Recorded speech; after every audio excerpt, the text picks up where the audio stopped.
ایک زمانہ ایسا آیا کہ دارالعلوم دیوبند میں کچھ اختلافات پیدا ہو گئے،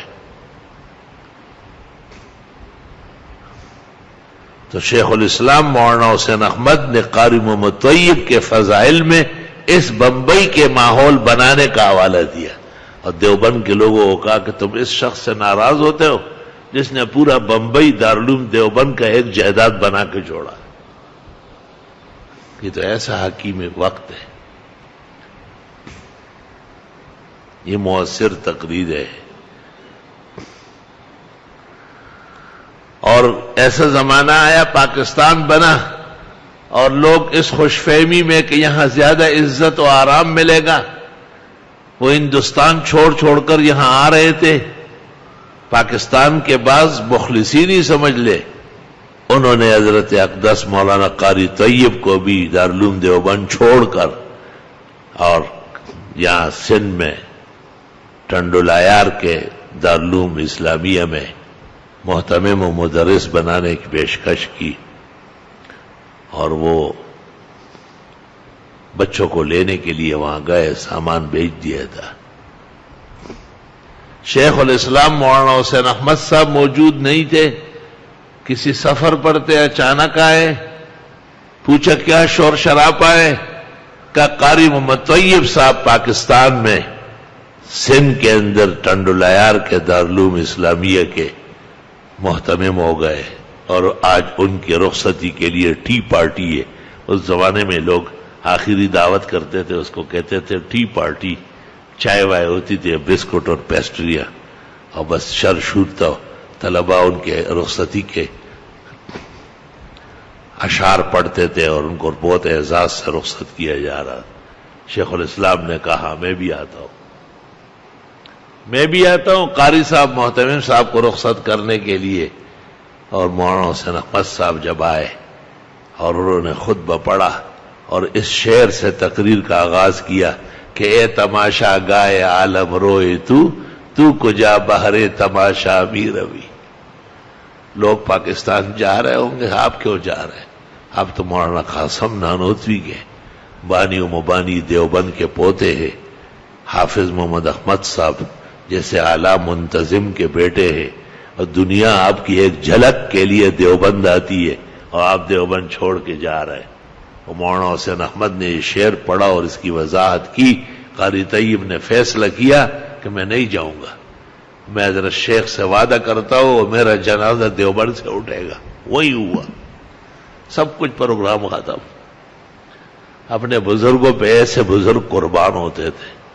مولانا حسین احمد نے خطبے کے بعد پڑھا اے تماشا گائے عالم روئے تو کجا بہرے تماشا می روی۔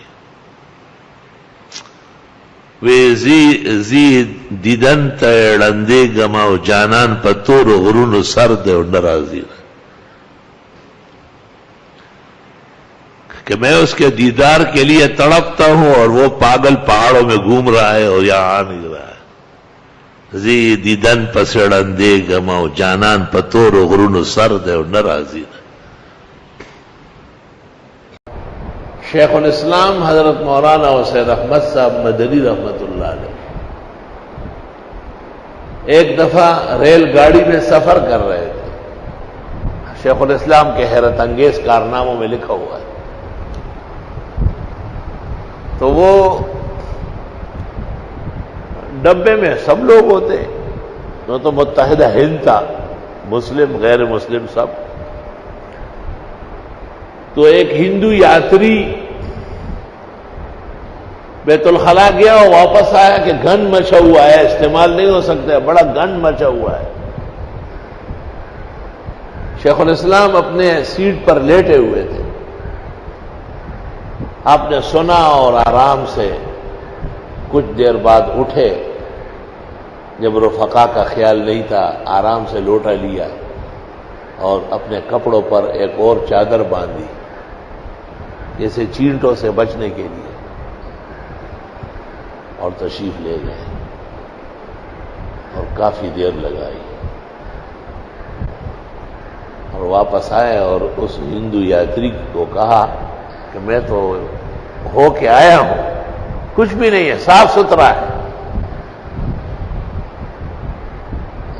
استعمال کر سکتے. وہ ہندو یاتری جا کے دیکھا تو وہ چمکتا ہوا صاف ستھرا ہے، اور اس کے بعد مولانا ہی گئے، کوئی اور نہیں گئے، وہ سمجھ گیا کہ یہ مسلمانوں کا مذہبی عالم ہے اور بہت بااخلاق و باکردار ہے. اگلے اسٹیشن پر اس نے درخواست دی ریلوے کے بڑے افسر کو کہ میری سیٹ اس ڈبے سے بدل دی جائے کہیں اور، ان میں مسلمانوں کا بہت بڑا عالم ہے، بڑا باعمل انسان ہے، اگر میں ان کے ساتھ سفر کروں مجھے کلمہ اسلام پڑھنا پڑے گا، میرے مذہب کو بچائے، مجھے کوئی اور ٹرانسفر کرے. وطن کے کام آیا ہے اسی کا عزم فولادی، وطن کے کام آیا ہے اسی کا عزم فولادی، حسین احمد کے قدموں کا تصدق ہے یہ آزادی. الحمدللہ الحمدللہ. مولانا حسین احمد صاحب مدنی آیت من آیات اللہ تھے، اپنے وجود میں کائنات تھے. آپ واقعی عالم ربانی تھے، دیوبند کے شیخ وقت تھے، زمانے کے امام تھے اور شیخ الہند کے جانشین تھے. انگریز نے حضرت شیخ الہند کو کہا کہ آپ ہندوستان سے ہماری حکومت کیوں ختم کرتے ہیں؟ تو حضرت نے فرمایا کہ آپ برطانیہ چھوڑ کر ہندوستان کیوں غصب کرنے آئے؟ ہندوستان کی حکومت تو ہندوستان کے لوگوں کا حق ہے. کہا آپ تو بن چکی ہے. تو حضرت نے فرمایا ہم کوشش کریں گے کہ نہ رہے. کہا آپ کے پاس ایسے کیا لشکر ہے، کیا طاقت ہے؟ حضرت نے فرمایا یہی کرتا شلوار اور یہی میری چادر. کہا ہمیں ہندوستان سے جو ڈائری مل رہی ہے اس میں یہ ہے کہ تمام مسلمان آپ کے حکم کے منتظر ہیں. یہ کیوں؟ آپ نے فرمایا یہ ہمارے مذہب اور دین کی غیرت کی آواز ہے، اور آپ کی ڈکیتی بہت واضح ہے. انہوں نے کہا ہم آپ کو سزائے موت دیتے ہیں. حضرت نے فرمایا پھر بھی میری تحریک جاری رہے گی اور آپ کو وہاں سے جانا پڑے گا. السلام علیکم. جی دوستو، آپ نے دیکھا اور سنا شیخ مفتی ظہور علی خان رحمۃ اللہ علیہ کو کہ شیخ مفتی ظہور علی خان رحمۃ اللہ علیہ کیا بیان فرما رہے تھے.